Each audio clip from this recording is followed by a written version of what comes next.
네, 저희 채널을 꾸준히 봐주시는 분들은 정말 일주일이 금방 지나간다는 생각이 드실 겁니다. 네, 오늘은 이 물건과 관련된 영상도 안내해 드리려고 합니다. 계속 말씀드리지만은 집안에 항상 쌓이는 건 바로 물건이죠. 이 물건이라는 건 단순히 어떤 객체로서의 물건이 아니라 내 마음이 투영되어 있는 그러한 대상이다 라는 점으로 생각해 주시고, 집안을 잘 경영해내는 것, 집안의 물건들을 잘 치워나가는 것이 여러분들이 진정으로 더 잘 살아갈 수 있는 그 시작점이다 라는 점 꼭 기억해 주시길 바랍니다.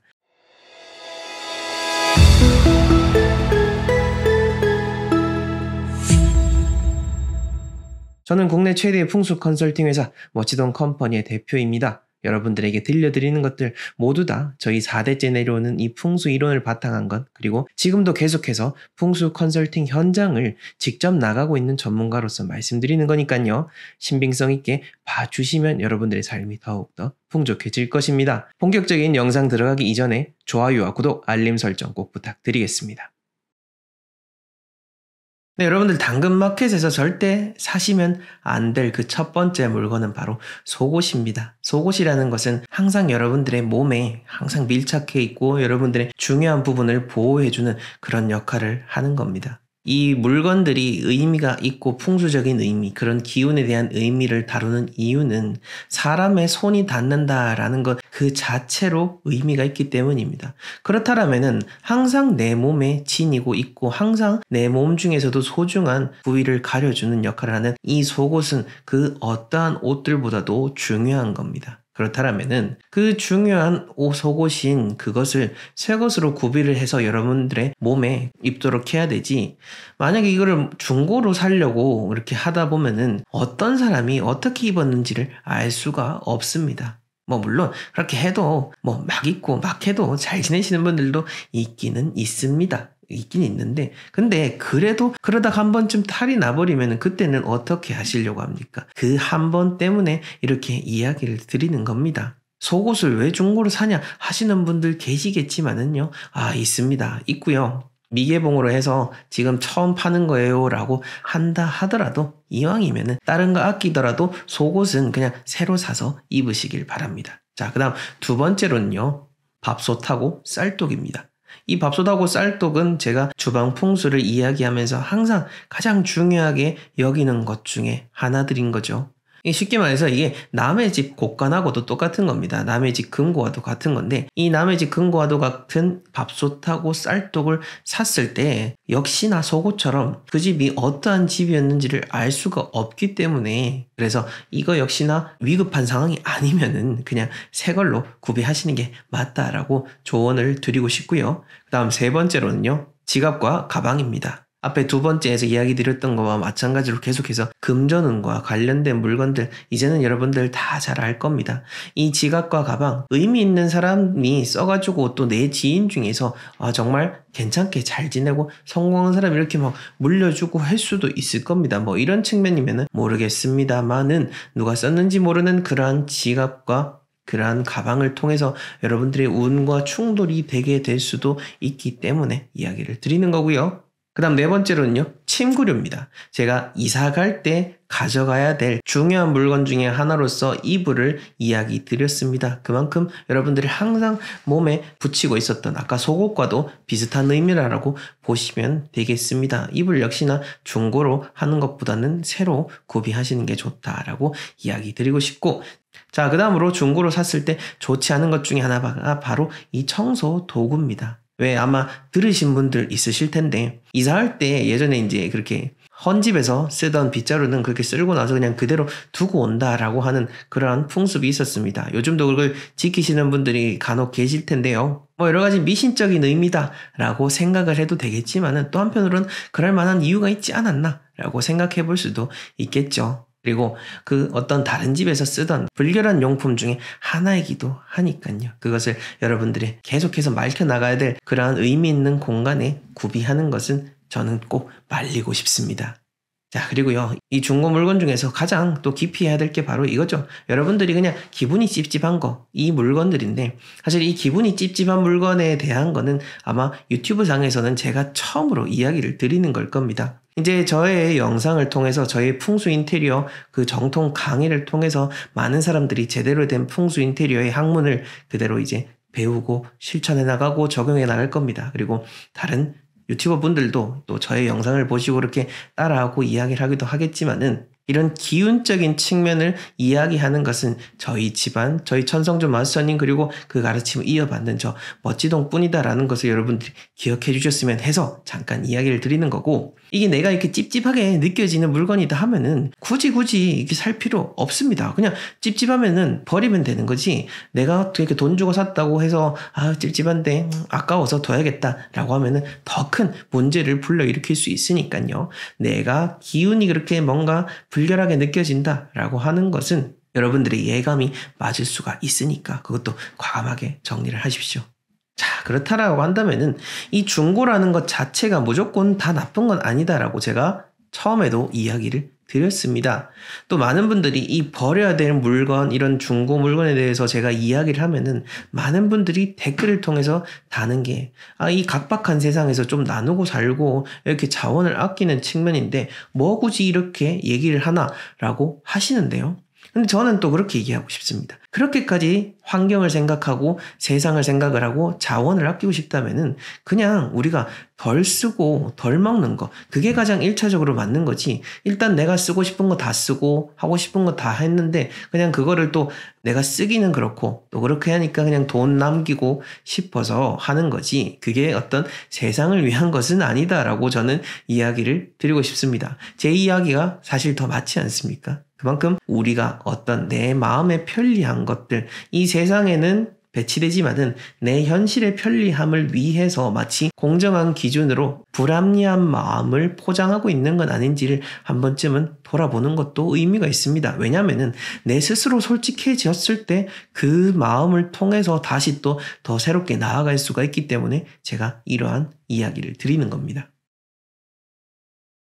첫 번째로 이야기 드리고 싶은 거는 바로 이 박제된 겁니다. 요즘은 잘 없죠. 근데 옛날 한국 영화라든지 이렇게 보게 되면은 잘 사는 집들 배경으로 하게 되면은 꼭 거실에 벽난로가 있고 벽난로 위에 사슴 이렇게 달려있는 사슴머리가 박제가 되어 있거나 아니면 뭐 칼이라든지 이렇게 긴 그런 사냥총 같은 게 걸려 있는 걸 볼 수가 있습니다. 총은 둘째 치더라도 이런 박제가 있는 것 자체가 집안에 절대로 좋지 않습니다. 뭐 요즘은 잘 아시기 때문에 이렇게 하지는 않으실 텐데, 그래도 간혹 가보게 되면은 이것들을 두시는 분들을 심심치 않게 보게 됩니다. 설령 박제가 아니더라 하더라도 정말 이제 실물 그대로의 그런 동물 모양을 본뜬 모형을 두시는 분들도 계신데 사실 그것도 그렇게 좋지는 않습니다. 이게 어떤 의미냐면요, 제가 늘 이야기 드리죠.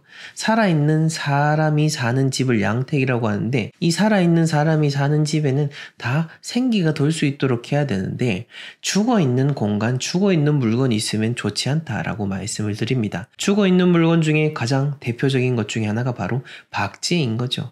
그뿐만 아니라 우리가 같은 공간 안에서 살아가는 이 생명체로서 아무리 사람이 만물의 영장이라 하더라도 다른 생명체들도 존중할 줄 알아야 되는 거죠.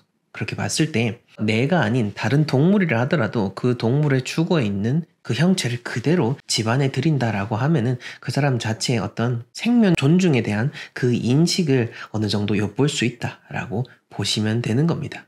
자, 그 다음 두 번째로는요, 집안에 적막감이 드는 그런 집이 있습니다. 그런 집일 경우에는 이 사람이 조금 집을 잘 관리하지 못하는구나, 혹은 이 사람이 마음을 잘 관리하지 못하고 있는 사람이 아닌가라고 판단을 해볼 수가 있습니다. 혹은 집안의 가족들과 관계가 좋지 않은 경우일 수도 있는 거죠. 저희 같은 경우에는 뭐 원체 수도 없이 많은 공간을 다니기 때문에 딱 가면은 그 어느 정도 체감을 하고 소위 말하는 그 기감이라고 하죠. 직감할 수 있는 그런 부분이 있습니다. 뭐 지금 제가 이 촬영을 끝내고 또 음택 출장지로 가서 감정을 할 예정인데 뭐 어디됐건 간에 여러분들도 그 기본적인 건 느낄 수가 있습니다. 그 집에 딱 들어갔을 때 그런 뭔가 나도 모르는 스산한 기운이 든다라고 한다면은 이 사람이 조금 뭔가 어디 문제가 있지 않나 라고 판단을 해볼 수가 있는 겁니다. 이와 더불어서 여러분들의 집도 혹시나 휑하게 느껴지진 않는지, 적막하진 않는지, 그런 공간이 아닌지를 돌아볼 줄 아는 그런 지혜도 함께 갖추시면 좋을 겁니다. 자, 그 다음 세 번째로는요, 화장실입니다. 남의 집에 갔을 때 이 화장실을 보통은 손님이 온다라고 하면은 원체 깨끗하게 다 치워 놓으시니까요. 그렇게 화장실 더러운 걸 볼 일이 없긴 한데, 그럼에도 불구하고 기본적으로 잘 관리가 되지 않는 분들이 분명히 있습니다. 살다 보면 하루 정도 못 치울 수도 있겠죠. 근데 그게 아니라 진짜 뭔가 관리 잘 못하고 있네, 이 사람이 더러운 부분을 정말 더럽게 쓰네 라고 하는 것들 캐치를 해낼 수가 있는 겁니다. 그러니까 우리가 보여지는 것들을 잘 가꾸는 건 어찌 보면 쉽습니다. 근데 잘 보여지지 않는 그 내면의 부분을 잘 가꾸는 것, 그것이야말로 진짜 참된 사람, 진정한 부자의 모습이라고 할 수 있는데, 화장실이라든지 보여지지 않는 공간을 잘 관리하지 못하는 사람이다 라고 한다면은 그만큼 관리 부분이 떨어지기 때문에 여러분들도 혹시 그렇게 내가 집을 관리하고 있진 않는지를 한번 잘 돌아보시길 바랍니다. 자, 그 다음 네 번째로는요, 현관 앞입니다. 제가 늘 이야기 드린 것 중에 또 하나죠. 현관 앞이 만약 지저분하거나 현관 앞에 거의 내 집처럼, 특히 아파트 같은 경우에 이렇게 내 집처럼 쓰시는 분들이 있다라고 한다면은 이분들은 기본적으로 이기적인 마음이 좀 강한 사람이다 라고 보시면 되고, 주변에 타인에 대한 그런 배려도 부족하다라고 판단을 할 수가 있습니다. 여러분들 주변 돌아보시면은 다 아시지 않습니까?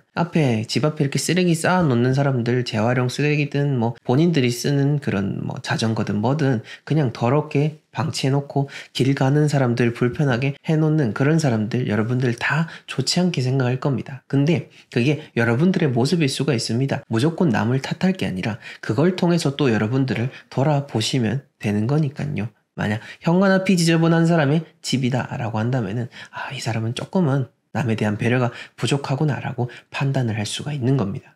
그 다음 다섯 번째로는요, 쓰레기통 안입니다. 쓰레기통 안.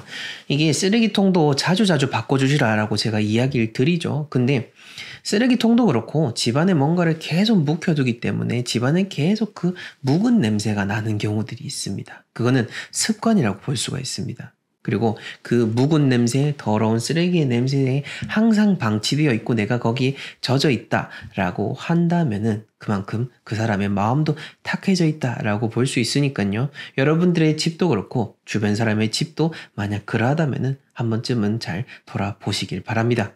자, 그 다음으로 주지 않는 사람의 집. 이런 집 같은 경우에도 기본적으로 복이 부족한 사람이구나 라는 걸 알 수가 있는 겁니다.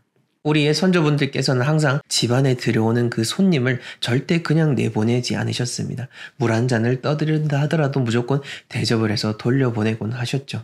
그거는 그런 예전의 미덕이라기보다는 우리 집안에 그런 좋은 운을 가져다 주는 사람이 다시 또 좋은 운으로 돌아오길 바라는 그러한 마음도 함께 내포하고 있는 겁니다. 그렇게 봤을 때 내 집안에 온 손님에게도 잘 베푸지 못하는 그런 사람이다 라고 한다면 기본적으로 덕이 부족하고 복이 부족한 사람이다 라고 보시면 되겠고, 이런 사람 옆에 있으면 여러분들의 뭔가가 자꾸 줄줄 새 나갈 거다 라고 판단할 수 있습니다. 예전 삼성가의 풍문에서 보게 되면은 직원을 뽑을 때 그 사람의 사주라든지 관상을 통해서 그 면접을 보는 사람에 대한 부분을 판단했다라는 이야기가 들려오곤 합니다. 그리고 그 사람의 관상과 사주를 통해서 여러 가지를 보게 되는데 가장 중요하게 생각하는 것 중에 하나가 바로 복이 있는 사람인지 복이 없는 사람인지에 대한 여부였습니다.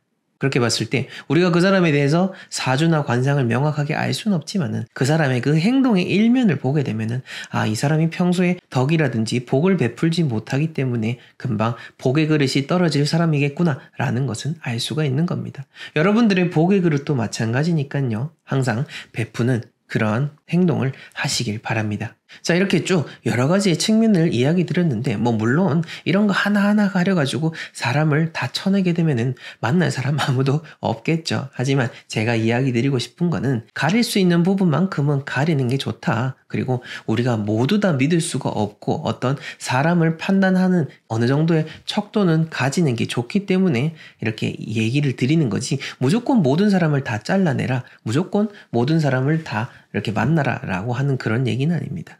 그래서 여러분들이 견딜 수 있으면 모든 사람 다 만나셔도 다 상관없습니다. 근데 근데 사람의 기운은 언젠간 꺾이게 돼 있고 외부의 영향을 받게 돼 있습니다. 특히 기운이 약한 사람들은 바로바로 아실 겁니다. 그러니까 여러분들이 견딜 수 있는 수준에서는 사람들을 많이 만나시되, 만약 여러 가지 내가 심신이 조금 기운이 쇠약하다라고 한다면은 사람을 어느 정도 가리는 것도 현명한 처사 중에 하나인 겁니다. 복이 날아나는 물건 첫 번째는요, 바로 거울입니다. 정면 거울. 이게 현관에서만 딱 보여지는 그 정면 거울이 나쁘다라고 하는 거는 이제 많은 영상들 다른 채널에서도 계속해서 이야기하고 있기 때문에 사람들이 잘 아는 것 중에 하나입니다. 근데 현관 거울도 마찬가지지만은 모든 공간에 문을 열었을 때 딱 거울이 보이게 된다라는 거 그 자체가 별로 좋지 않습니다. 아까 앞에서 말씀드린 그 출장 나갔던 그 현장에서도 딱 안방문을 열었을 때 화장대 거울이 딱 보였는데요. 그 자체를 꼭 가리시라라고 이야기를 드리고 왔었습니다. 그러니까 여러분들 집안에 그 거울들이 딱 문을 열자마자 바로 보인다라고 하면은 한 번쯤은 가리는 게 어떨까라고 생각을 하셨으면 좋겠습니다. 거울은 기본적으로 반사의 의미 혹은 흡수의 의미가 있습니다. 각 공간마다 머무르는 그 기운들을, 특히 좋은 공간에 머무르는 그 기운들 빨아들이거나 반사한다면 당연히 좋지 않겠죠. 그런 의미로서 딱 정면에 보이는 그러한 거울들은 한 번쯤은 유의하시라라고 이야기를 드립니다. 자, 그 다음으로는 지나치게 큰 물건입니다. 지나치게 큰 물건. 어떠한 각 공간이든 다 마찬가지입니다.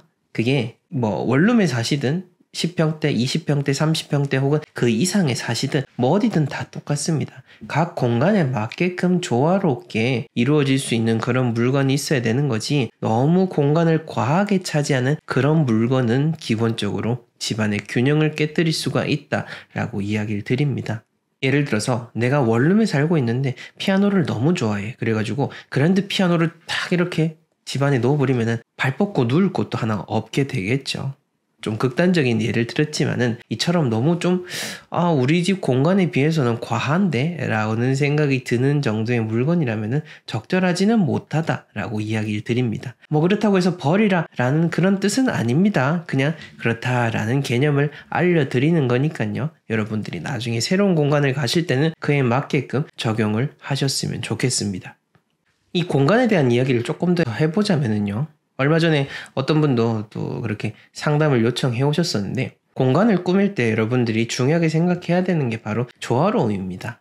하나하나 개별적인 물건들에 대해서 제가 좋다 나쁘다 이야기 드릴 수는 없습니다. 그 물건 자체가 좋고 나쁨을 모른다라는 뜻이 아니라 각각 공간에 적용됐을 때 그 공간 안에서 어떤 의미를 가지는지에 대한 부분으로서 종합적으로 생각을 해야 되는 거기 때문에 여러분들의 개별적인 케이스를 여쭤봤을 때 단편적인 그것 하나 가지고는 뭔가를 평가할 수는 없는 거니까요. 그래서 개념적인 부분을 제가 설명을 드리는 겁니다. 내가 봤을 때 뭔가 좀 조화롭고 평화롭게 느껴진다 라고 생각이 들면은 집을 잘 관리하고 공간을 잘 경영하고 있는 겁니다.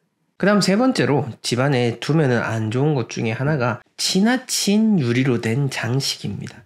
너무 많은 그 유리라든지 도기와 관련된 것들이 쫙 있게 된다라고 하면은 기본적으로 얘들은 깨지기 쉬운 속성을 가지고 있습니다. 또 차갑기도 하죠.